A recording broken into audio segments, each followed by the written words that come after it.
Ladies and gentlemen, hello. I'm Oleg Aksyutin, and I'm leading the investment and strategy block of Gazprom. Today, I'm going to explain the company's development strategy. 2020 became a true challenge for the global economy, the energy sector in particular. The black swan of the COVID-19 pandemic has resulted in a decline of economic activity and hence a downfall in demand for commodity products, including natural gas. The 2020 crisis has affected the current market environment globally for commodities and affected the short-term tactical decisions taken by companies of the sector, while longer-term trends and targets remain unchanged.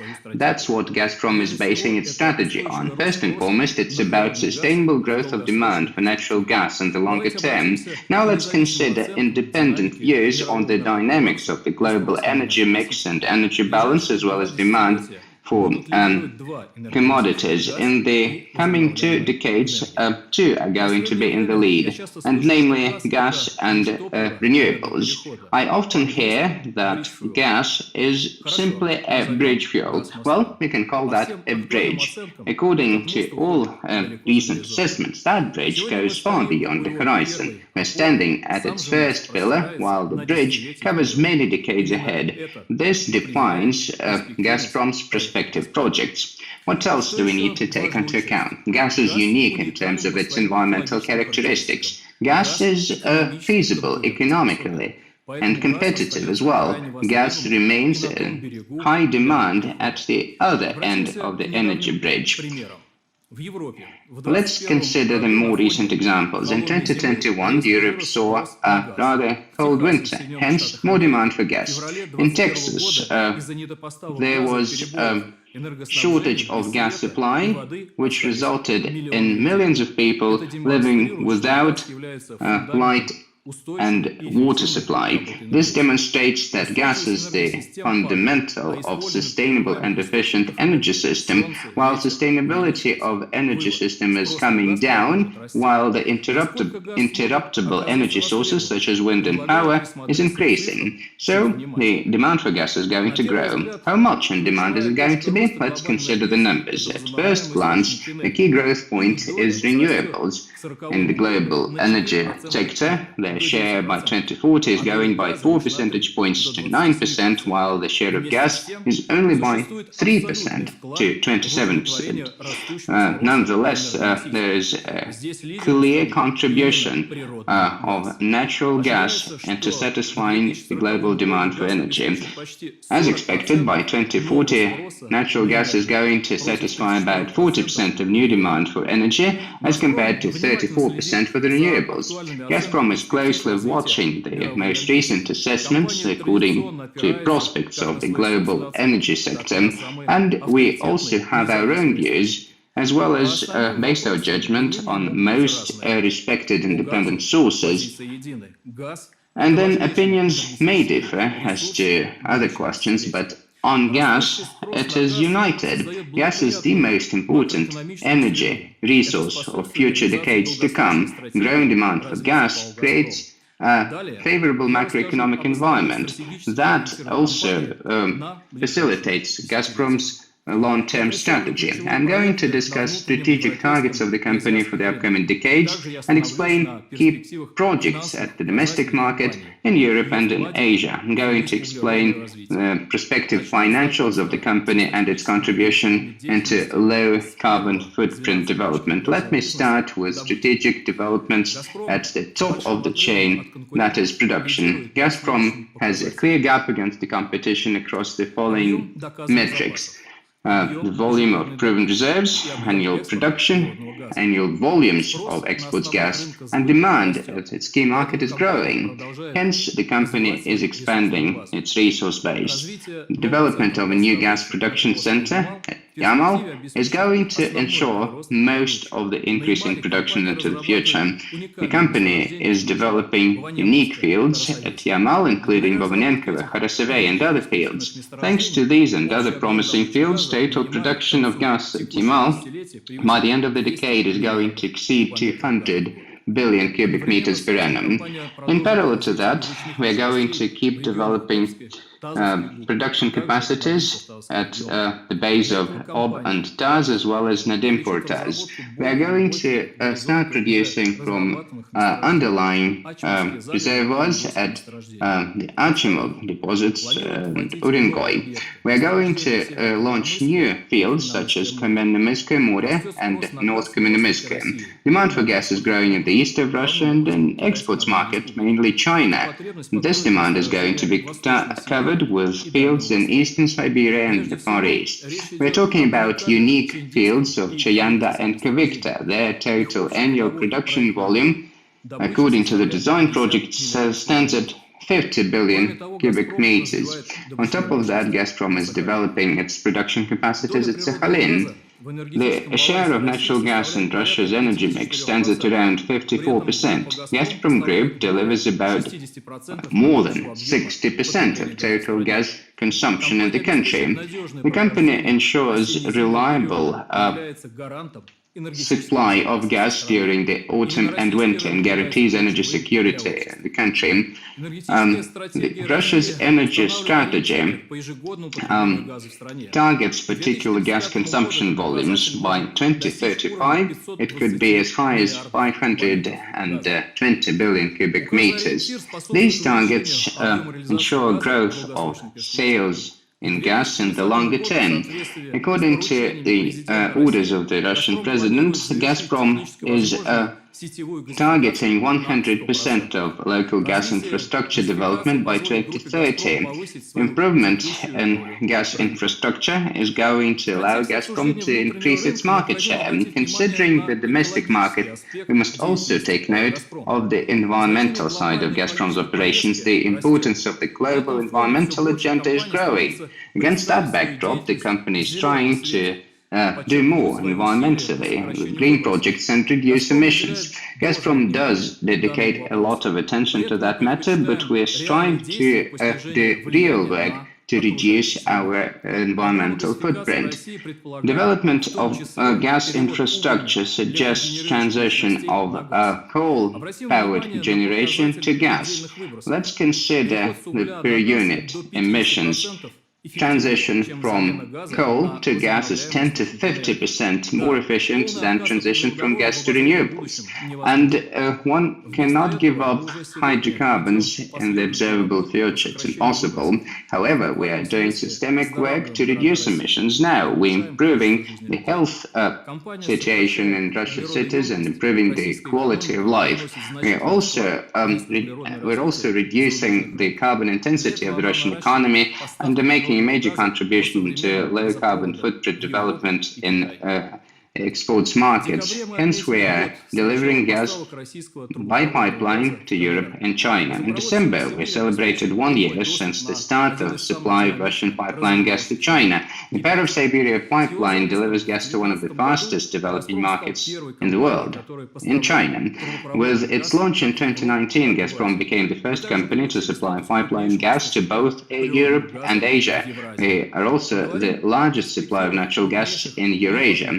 Now let's discuss the largest import-oriented gas markets in the world. I'm talking about Europe and China. By the end of the decade, gas consumption in China may well reach the level of and exceed that of Europe. In Europe, gas demand is going to stay at about 500 billion cubic meters, while demand in for gas consumption in China is growing. By 2030, total demand in both target markets may well reach 1 trillion cubic meters. Indigenous production in Europe is falling, while in China it's growing at a lower pace than demand. Hence, imports are going to grow from 470 to 550 billion cubic meters combined in both markets. So, what we are looking at now, there is clear more demand for imports in the target markets. Secondly, the portfolio of long-term contracts at Gazprom is coming up to 250 billion cubic meters in total.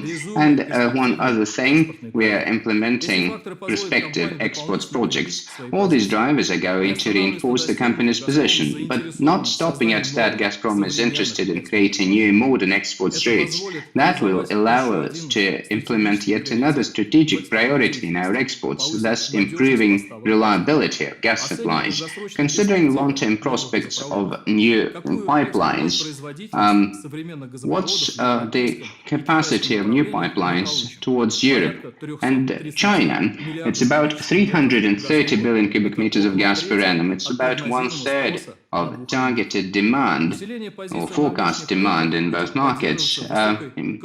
Reinforced positions in external markets will be supported with high competitive edge of Gazprom supplies. Europe has more than half a century of mutually beneficial cooperation with China. Russian pipeline gas has become synonymous for our European partners with reliability and stability of supplies, while in China we are building up our presence and winning the trust of the off-takers. We are efficiently developing our operations in China, and this is proven by the fact that the Chinese side is constantly requesting more gas and daily orders. This was true in 2020, this is true in 2021. Interest of our Chinese partners to increase deliveries via the Power of Siberia has a very simple explanation. Pipeline gas by Gazprom is the most optimal source of imports for target markets in China across many metrics. First and foremost, it's very competitive. Russian pipeline gas wins over its main competitors, let's say gas from Central Asia and LNG under long-term contracts. And the reason is very simple, a very short transportation leg from the border to the capital region. In 2020, the only gas competing against Russian pipeline gas in the region of Beijing was spot-sold LNG. Its price went down because of oversupply in the global market. But then again, we can remember what happened with low prices in 2020 with spot-sold LNG in Asian Pacific. In early 2021, they became record high, up to $1,000 per thousand cubic meters. As a result, importers incurred significant losses. Supplies via the Power of Siberia have a very clear benefit, defense against the volatility of the spot market and the prices. Finally, the Power of Siberia offers sustainable supply, in particular with cold weather. This was very much on the agenda of Chinese off-takers in the last season. Supplies from Central Asia do not ensure sufficient stability and sustainability, especially in winter. The same is true for LNG. LNG tankers could not offload the gas because of the ice in the north of China. Demand for gas supplied by Power of Siberia opens up new opportunities to expand cooperation with Chinese companies, and new pipeline projects towards China have a huge exports potential. When implementing new projects, in particular pipeline projects to China, Gazprom is going to maintain its balanced approach. This approach is about efficient and sustainable development of the company with strict control over its annual investment program. Our CAPEX plan strategy is based on the following. The CAPEX plan is not a fixed constant, it's a flexible mechanism. Instead, it allows Gazprom to reach its targets within the framework of a volatile market environment. Our investments are going to serve for decades as a good foundation for high production volumes and ensure well-satisfied demand in the export market. The key to our success is sustainable growth of gas production, growth of supplies to domestic markets and externally, and improvement of efficiency thanks to modern high-tech pipelines. All of that is going to yield a very good additional economic effect. According to our calculations, the company's EBITDA is going to grow by several trillion rubles in the coming decade. This will provide good financial results of Gazprom's operations. in the interest of our shareholders and investors. Now let's discuss those interests a little bit in greater detail.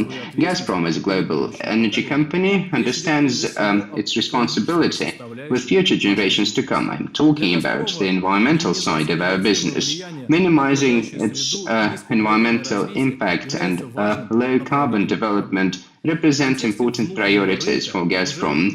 When considering the domestic market, we have already discussed expansion of the gas distribution infrastructure and reduction of emissions. As to the exports market, let me explain how we are going to supply gas externally. I'm talking about environmental advantages of gas transportation using modern pipelines. On the screen you see independent research, according to which Russian pipeline gas has minimal environmental impact as compared to our potential competitors of LNG.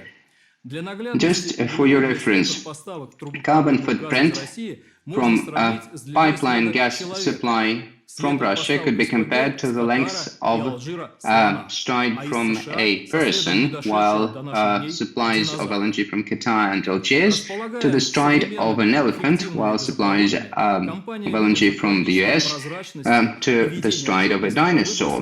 With efficient modern pipelines, the company would like to see opportunity rather than threat in environmental transparency. We are ready to contribute to low-carbon development of Europe and China.